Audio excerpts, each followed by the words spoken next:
Let's talk about this video number 3. Let's talk about solubility here. First, let us define solubility and then let us talk about solubility of solids in liquids and gases in liquids. Alright, so how do you define solubility? It is the ability of a solute to be soluble. In simple words, if you want to understand this, ability of solute to be soluble in a solvent, right? Or in other words, this is just the way you understand, but mathematically or quantitatively how we can define max amount of the solute that can be that can be dissolved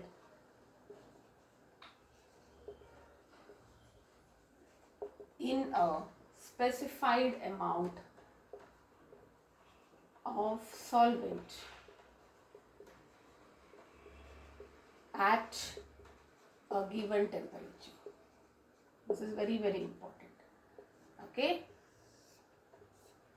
What is the meaning of this? I fix the temperature, okay, and at that particular temperature, and I fix the amount of solvent also. I decide what is going to be my solvent. I fix the amount 100 ml, 200 ml. Okay, so I fix the amount of solvent for a particular amount of a particular solvent at a particular temperature. What is the maximum amount of solvent that can be dissolved? That is what defines solubility. Correct? Now, here we are going to understand first solubility of solids in liquids, and then you have gases in liquids. Okay, so you know, if you are taking salts like sodium chloride, sugar, or ionic salts, they dissolve in water, right? Ionic compounds, you know, they dissolve in water. And if you talk about non-organic compounds like naphthalene, anthracene, they dissolve in benzene, that is organic solvents. Okay, so what decides what dissolves in what? I told you a simple trick, like dissolves like substances. Water is polar, and if you put all this ion, now sugar is not, but we will understand that reason later. But if you are talking about all ionic salts, they are also they ionize this in solutions, and water is a polar in nature. It has H plus and OH minus ions, so it can dissolve. And if you are talking about these, they are non-polar, so they dissolve in non-polar solvents like benzene. So like dissolves like. Okay, now what happens, we are talking about solubility of solids now. So what happens if you put solute, okay, when you put a solid solute to a liquid solvent, what are the things that will happen? There are two processes which are happening. The first process is what we call as dissolution. What is this dissolution?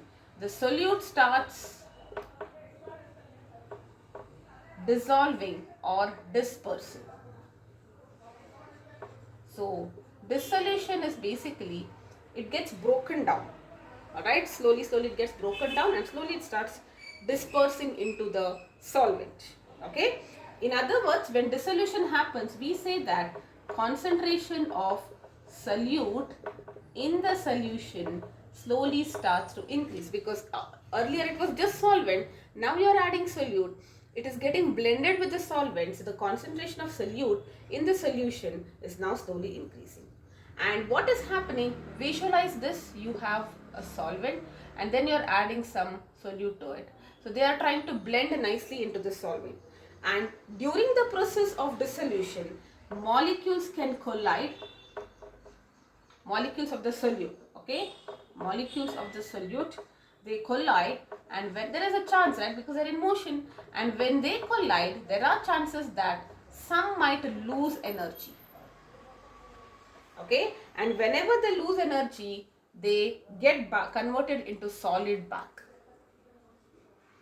So earlier it was broken down, and because we say a solute is dissolved soluble, it gets broken down. And what is the meaning of solubility? It is nothing but, like, if you imagine these are water molecules, and this is, I'll just write it as star shaped. Okay, this is your solute molecules. They get broken down and they occupy these spaces here, intermolecular spaces of the solvent, and that's the reason you cannot figure out what is happening. You feel that it is all one thing.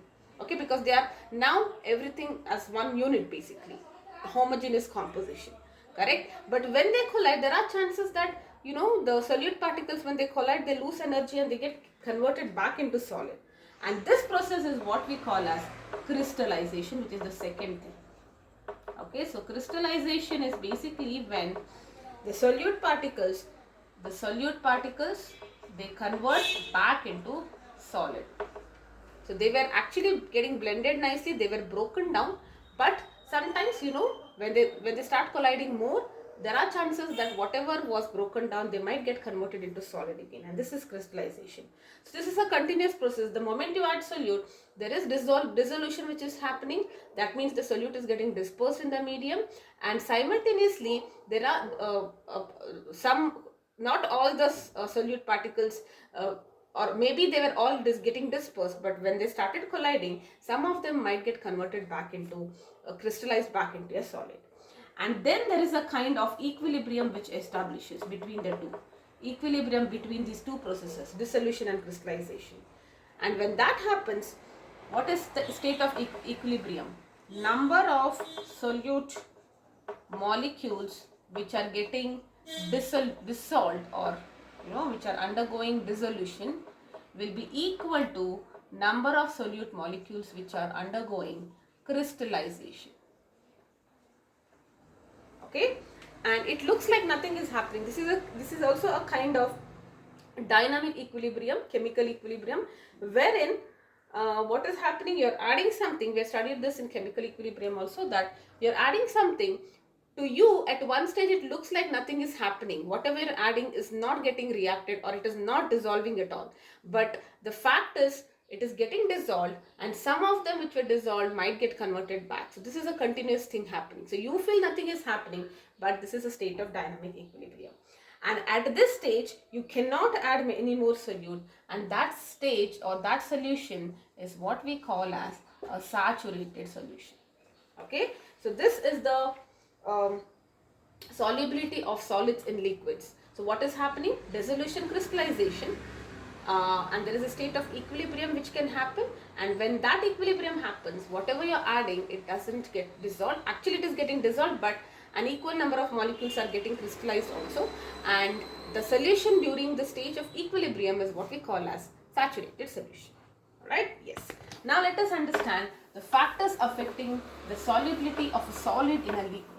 Okay, so what factors determine, or if I want to add more, if I want to increase the solubility of a solid in liquid, what can I do? What factors influence it? Okay, so factors affecting solubility of a solid in liquids. Okay, the first factor is temperature. Now, if you are talking about Le Chatelet's principle, what is Le Chatelet's principle? This is something that you studied in equilibrium last year. Le Chatelet's principle says that there was a state of equilibrium, all right, and now there is a disturbance. There was a state of equilibrium, but suddenly the equilibrium was disturbed. You know, you added more reactant, or you added more product, or you played along with some factor, and now the equilibrium is disturbed. Whenever there is a disturbance in the equilibrium will try to shift in a direction so that it can undo the change. What is the meaning of this? I told you the simple way is, remember the way you, whenever you're trying to balance on a rope. Now imagine that you have already balanced your weight and everything, up thrust and everything you have balanced. Now you're able to stand on that rope. But imagine somebody is trying to shake the rope here.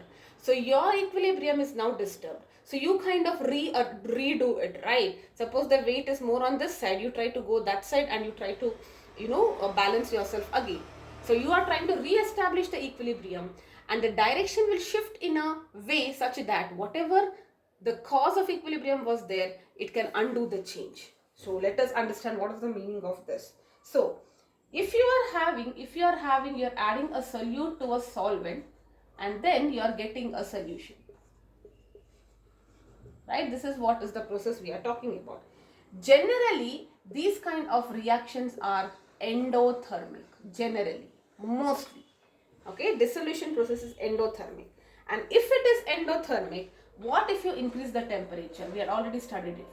If you try to increase the temperature, it is already trying, it wants more and more heat. Endothermic means it's absorbing heat and you are providing with what it wants, so it's happy in life. So increasing temperature will give more heat to it, and more the heat, it is getting helped by it, so we can say that solubility will increase.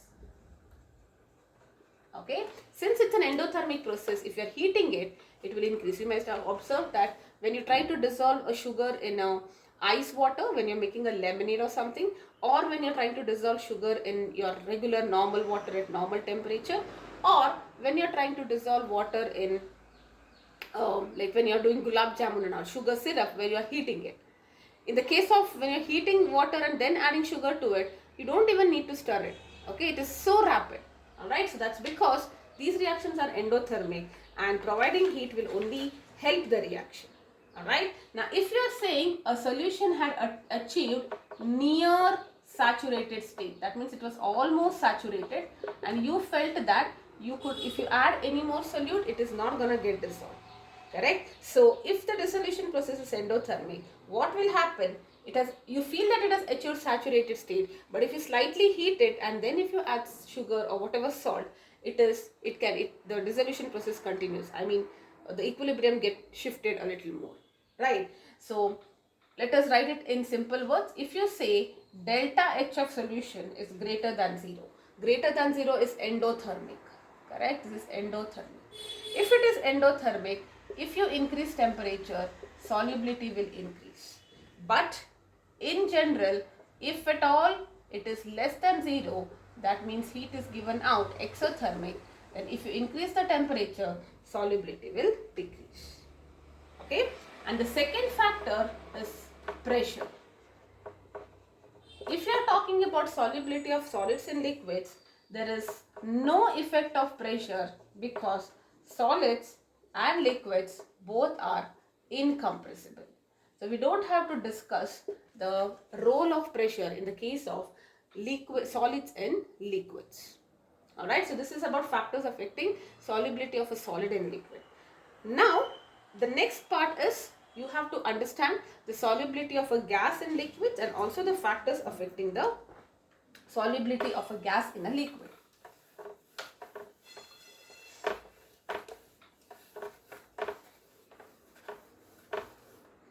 Okay, so let us talk about solubility of gases in liquids. Alright, so for example, what are the examples? You have oxygen, carbon dioxide in water. I told you dissolved oxygen in water. The gas is basically a solute and solvent is liquid here. The oxygen which is there in water, dissolved oxygen helps the sustenance of aquatic life. And carbon dioxide in water also helps. And one more use case of carbon dioxide in water is nothing but the soda that we consume. All the soda things is nothing but carbonic acid, which is nothing but carbon dioxide in water. Alright, now let us also understand the effect of, now here also there are two factors which are affecting. Alright, let us now try to understand the effect of pressure and the effect of temperature when we are talking about solubility of gases. So first let us talk about effect of pressure.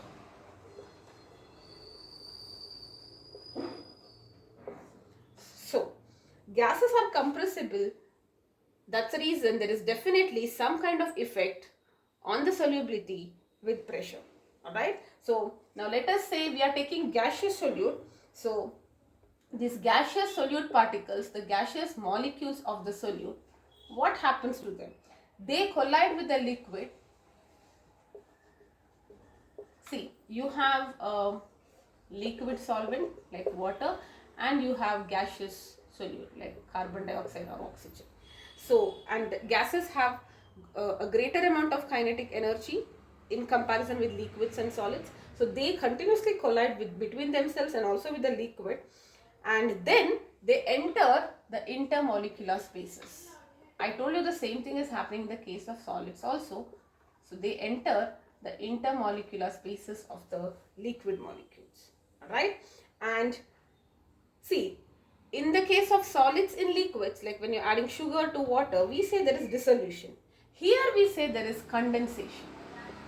So what happens when you add or when there are gaseous solute particles in a solvent? There is something called as condensation, which is equivalent to the process of dissolution in solids. If you are having a solid solute, we say the process of entering the intermolecular spaces as dissolution. Here we say, now what is condensation? Think about it. It's the same condensation, okay? It's nothing different. Condensation is the process of conversion of a vapor into a liquid, and that happens when it gives out energy, correct? It releases energy. It's endothermic, it's exothermic, it's giving out energy, right? So now what is happening to this condensation? Why it is called condensation? Because when the gaseous solute particles enter the intermolecular spaces, they are now becoming liquid only because they are blended with a liquid now. So gas turning into liquid is nothing but condensation. So you had a gaseous solute, okay, plus liquid solvent, and overall you get a liquid. Okay. Now what if you apply pressure? Let us say there is a frictionless piston here and you are trying to increase the pressure. Okay. So as the piston moves down, what happens to the pressure? The pressure starts to increase because volume is reducing and the volume reduces.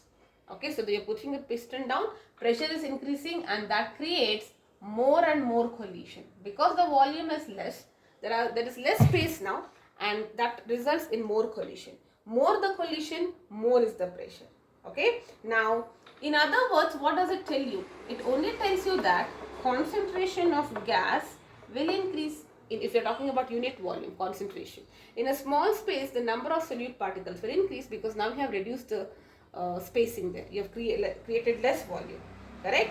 That means more and more gas particles are entering liquid, correct? So isn't it this way?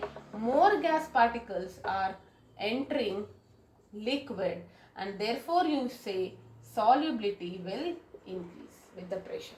So in simple words, if pressure increases, solubility increases in the case of gaseous solute in liquid solids. Why?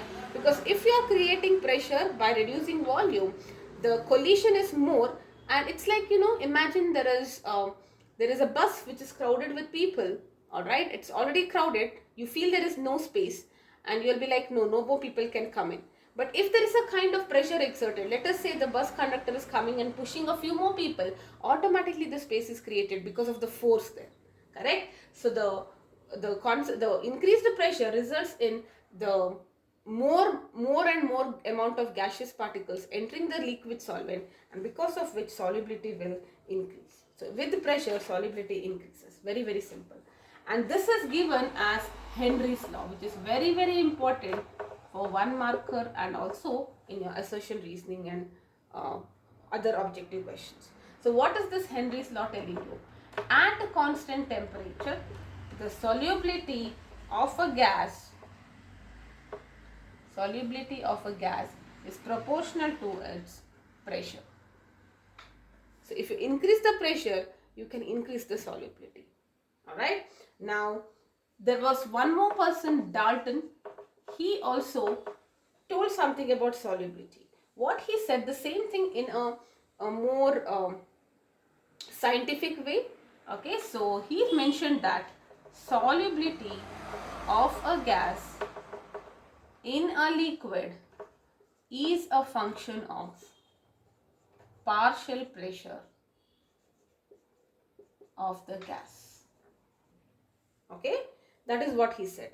So it's very simple. If I increase pressure, solubility increases. How do you measure solubility, or how do you represent solubility? Solubility is represented by mole fraction of the solute. Why? Because what is mole fraction? Number of moles divided by total moles. So if you say the number of moles are increasing, won't that be like more? The more is the solubility. So whenever you want to measure solubility, Mathematically, we always talk in terms of mole fraction. Alright, so it simply means that more, if the solubility is directly proportional to the pressure, if you increase pressure, more is the solubility. And if you replace it with the constant, that constant is what we call as Henry's constant. What is this? This is Henry's constant. Now this Henry's P is the partial pressure of the gas, X is the mole fraction, KH is the Henry's constant, and this depends on the gas. For a particular gas, the Henry's constant is fixed. Okay, and also remember to write this at constant temperature, because if we change the temperature, we cannot say, because temperature is also affecting. We will talk about it. Okay, so let us finally draw the graph for this. If you plot a graph of solubility versus pressure, because they are directly proportional, and when the pressure is 0, you say solubility is 0. So that's the reason you will have a graph like this. Okay, so this is the effect of pressure. Let us also talk the effect of temperature. So we are talking about solubility of gases in a liquid. We understood that with pressure, if we see in the case of solids, only temperature is affecting. If you increase the temperature and if the reaction, the process is endothermic, increasing the temperature will increasing solubility. Pressure has no effect. Here, increasing pressure will increase the solubility. Now let us talk about the second factor, that is effect of temperature. Okay. Now, what is dissolution? See, I told you if you are having a solid solute, I'll repeat this. Okay, solid solute in a gas, the first step is dissolution. It gets broken into small particles and it enters the intermolecular spaces. That means that process is endothermic. It requires heat. How do you convert a solid into liquid? How will it break down on its own? It cannot break down, right? So this is generally endothermic reaction because it's absorbing heat, correct? And if you have an endothermic reaction, you are heating it, it helps. So that's the reason if you increase the temperature, solubility was increasing. But when you are talking about gaseous solute in solids, this should be in liquids. Okay, so yes, gaseous solute in liquid, we have the process called as condensation. And condensation is gas into liquid, and that is exothermic. It is giving out heat, right? And if it is exothermic, then if you are increasing the temperature, it is not helping. Okay, so the solubility will decrease here. Alright, now I'll give a simple example for you to understand this. Or maybe before that, why does fish die at high temperature? That's because when the temperature slightly goes high, okay, high temperature, fishes or any aquatic animals tend to die, because higher the temperature, what happens? I told you solubility is less. That means if solubility is less, that means there is less oxygen and it doesn't have enough oxygen to perform its metabolic activity. That's the reason they die. Okay, now that completes this. We will just take some applications. Now the most important question, they can ask you if it's a straightforward question, then Henry's law statement along with its applications. So let us talk about applications. What is Henry's law? Henry's law is only telling you that if you increase pressure of a gas in a liquid, the solubility will increase. Okay, so let us take some examples. Now, in order to dissolve, very important this is, to dissolve carbon dioxide in soda, that is your water basically, at high pressure. Okay, now have you seen, I don't know if you have ever got a chance to visit a lemonade shop where they actually, they prepare, it's not just using a ready-made soda. They have soda vending machines wherein you have a gas cylinder which is containing carbon dioxide, and then you have your lemonade, the lemon juice and other things ready. You just have to apply pressure at high pressure. Okay, why is the pressure applied? They punch it like this. When you increase the pressure, there is more solubility, and more solubility means more carbon dioxide will enter your drink, and that results in more fizz. Now first of all, why is the fizz coming out? The fizz is coming out, and if you open a Sprite bottle, the reason is because you had you had what is that? The carbon dioxide gas was actually put inside that particular Sprite under pressure because you wanted more of carbon dioxide gas. The moment you are trying to open it, it tries to come in equilibrium with the atmospheric pressure. So suddenly the greater pressure which was there inside the Sprite bottle, it tries to level out, and that's the reason you have the fizz. Okay, now but the scope is here. What is happening? Why are you increasing the pressure and then making carbon dioxide pass? That's the reason is because if you increase the pressure, solubility of a gas will increase. And the second one, scuba divers. Okay, so scuba divers, they get bends due to high pressure underwater.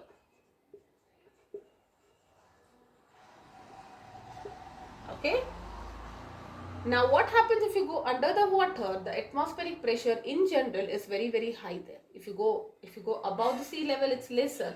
Underwater it is high. Because of that high pressure, they get something called as bends.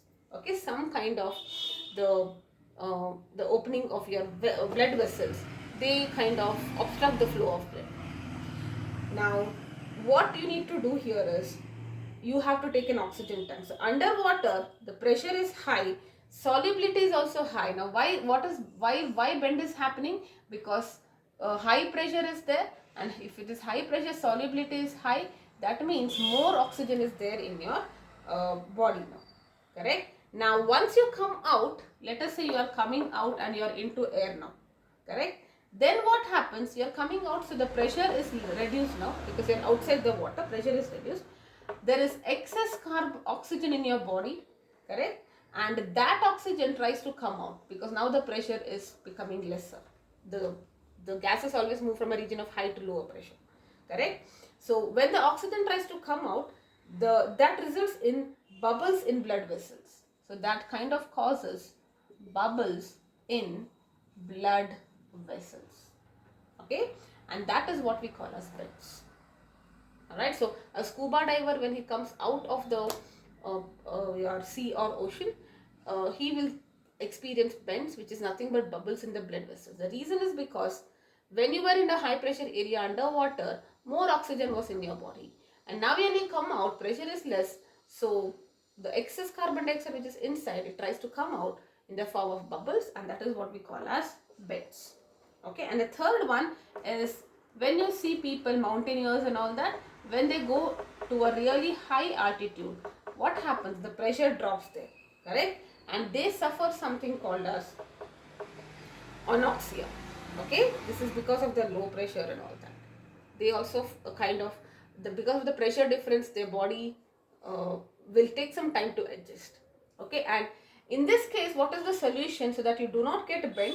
In the oxygen tank, you are carrying oxygen tank. Don't just add oxygen. You add some inert gases like helium should be 11%, nitrogen should be 56.2%, and oxygen should be only 32.1. So if you add inert gases, they will level or lower this process of getting bends. Okay, and that's always beneficial. Alright, so that completes Henry's law. So what we discussed the solubility of solids and liquids. In the case of solids and liquids, generally dissolution is something which is endothermic. So temperature, if you increase, solubility will increase. Pressure, no effect. For a gas, the process is what we call as condensation, and since condensation is exothermic reaction, if you increase the temperature, the solubility will get reduced.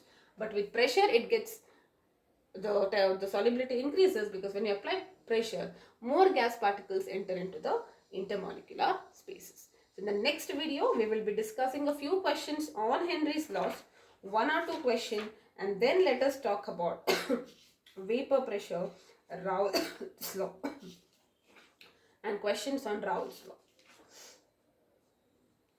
Yes. See you in the next video, and bye-bye for now.